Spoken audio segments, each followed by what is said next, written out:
नशा मुक्त जो अभियान चल रहा है, तो शराब के ठिकानों पर पाबंदी क्यों नहीं? यूथ शराब से भी तबाह हो रहा है यहाँ पर। अब किसी ने मजबूर किया पीने पे?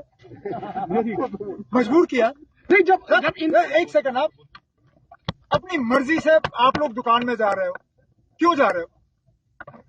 हम आपको घसीट के नहीं ले रहे, हम इसकी एडवर्टाइजिंग नहीं कर रहे, हमने इसकी तादाद नहीं बढ़ाई। जम्मू कश्मीर के सीएम उमर अब्दुल्ला संडे को गांदरबल पहुंचे थे, यानी वो सीट जहां से उमर विधायक हैं। शराबबंदी से जुड़ा सवाल इसलिए पूछा गया क्योंकि उपराज्यपाल मनोज सिन्हा ने सूबे में नशे के खिलाफ अभियान चला रखा है। उसी सिलसिले में यह सवाल उमर अब्दुल्ला से पूछा गया था। जवाब आपने सुन ही लिया, लेकिन शराबबंदी को लेकर सियासी बयानबाजी और धर्म के जिक्र के बाद इस पर हंगामा शुरू हो गया है। किसी ने मजबूर किया है पीने को वाले जवाब पर फिर सवाल हुआ तो नए जवाब ने नया विवाद खड़ा कर दिया। इस बार उमर अब्दुल्ला ने कहा कि ये दुकानें उन लोगों के लिए हैं जिनका मजहब उन्हें शराब पीने की इजाज़त देता है।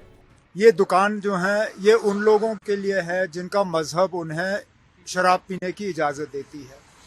एक दूसरा, जम्मू कश्मीर में अभी तक किसी हुकूमत ने इन दुकानों पर पाबंदी नहीं लगाई। इसका मतलब ये नहीं है कि हम चाहते हैं कि और ज़्यादा ये इस्तेमाल हो, सिर्फ ये कि जिन लोगों को मजहब का मतलब शराब इस्तेमाल या पीने की इजाज़त है वो करें। हमारा मजहब हमें इजाज़त नहीं देती, ना हम चाहते हैं कि लोग इस तरफ जाएं। इसलिए हमारी हुकूमत से दो तीन चीज़ें हुई। एक तो हमने कोई नया दुकान नहीं खोला, दूसरा मुकम्मल हमारी कोशिश रही कि कोई दुकान ऐसी जगह ना हो जहां हमारे नौजवान जो हैं कोई गलत रास्ता अपनाने की कोशिश करें। अब मेरे मुखालिफ जो हैं इस बयान को लेके अपनी गलतियों को छुपाने की कोशिश करते हैं।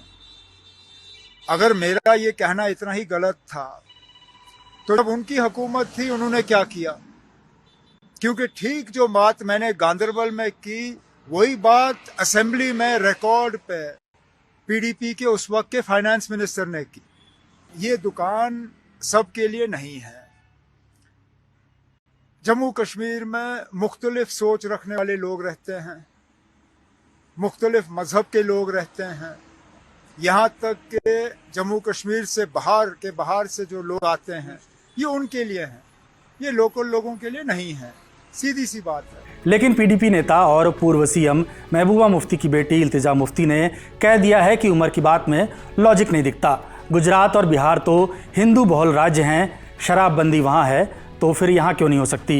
इल्तिजा ने कहा कि यह दुर्भाग्यपूर्ण है कि मुस्लिम बहुल सूबे के सीएम जहाँ मुसलमानों की अच्छी खासी तादाद है वो उनके मूल्यों और भावनाओं का सम्मान नहीं करते। इल्तिजा की तरह उनकी माँ और पीडीपी चीफ महबूबा मुफ्ती भी शराबबंदी के पक्ष में रही हैं। ये बात और है कि बीजेपी के साथ 2015 से 2018 तक 3 साल तक चली उनकी सरकार में भी शराबबंदी नहीं हुई, न उससे पहले न उसके बाद। दिलचस्प बात यह है कि श्रीनगर से उमर अब्दुल्ला की पार्टी नेशनल कॉन्फ्रेंस के सांसद आगा सैयद रहूल्ला मेहंदी शराबबंदी के पक्ष में हैं। उनका मानना है कि शराब की दुकानें बंद होने से शराब मिलना अपने आप ही बंद हो जाएगा। हालांकि उमर के पिता और सूबे के सीएम रह चुके फारूक अब्दुल्ला ने बेटे की ही लाइन ली है। रेवेन्यू के नुकसान की भी बात वो कर रहे हैं। मुझे याद है जब मेरे वालिद ये इलेक्शन 77 में जीता था, उसके बाद मोरारजी देसाई आए थे, प्राइम मिनिस्टर थे, बड़े शराब के खिलाफ थे। मैंने मेरे वालिद से कहा शराब बंद कर दो। मेरे वालिद ने कहा मैं पीता नहीं, मगर अगर आप हमें इसका रेवेन्यू देंगे जो हम कमाते हैं तो हम शराब बंद कर देंगे। कुछ नहीं। आज भी अगर इंडियन गवर्नमेंट मदद करेगी, जो रेवेन्यू आता है उसको बंद करेगी, मुझे यकीन है हुकूमत 2 मिनट में शराब बंद कर देगी। हमने शराब की दुकानें नहीं खोली, जिनने खोली उस वक्त क्यों उन्होंने शोर किया? मैं इनसे पूछता हूँ, बताइए उस वक्त क्यों नहीं शोर किया कि जबकि दुकानें खुल रही थी, हर गांव में खुल रही थी, क्योंकि इनके पास कुछ है नहीं। जम्मू कश्मीर में शराब पर सियासी बयानबाजी ऐसे समय हो रही है जब उपराज्यपाल मनोज सिन्हा ने 100 दिन का नशा मुक्त जम्मू कश्मीर अभियान शुरू किया है। ड्रग्स के खिलाफ चलाए जा रहे इस अभियान के बीच एक तबका शराबबंदी की मांग कर रहा है। हालांकि बिहार में भले ही शराबबंदी है, शराब मिलती है, महंगी मिलती है, कई बार जहरीली भी मिलती है। वैसे ही गुजरात में अवैध शराब तस्करी पूरी तरह बंद नहीं हुई है। पड़ोसी राज्यों की सीमा के ठीक उस पार ठेकों की संख्या बढ़ गई है। इल्तिजा मुफ्ती के बयान पर नेशनल कॉन्फ्रेंस का कहना है कि उमर ने किसी धर्म का नाम नहीं लिया। बात नशे के अलावा रेवेन्यू की है। जम्मू कश्मीर को शराब से हर साल करीब 1000 करोड़ रुपए से ज़्यादा का राजस्व आता है। ये भी सच है कि कश्मीर के मुकाबले जम्मू रीजन से रेवेन्यू ज़्यादा आता है। दोनों तरफ की दलीलों को पूरी तरह से खारिज नहीं किया जा सकता, लेकिन सीनियर अब्दुल्ला की बात से साफ है कि जम्मू कश्मीर में शराबबंदी लागू नहीं होगी। देखिए, मैं शराब नहीं पीता। जो शराब पीते हैं वो तो पिएंगे, जहाँ नहीं मिलेगी तो बाहर से ले आएंगे।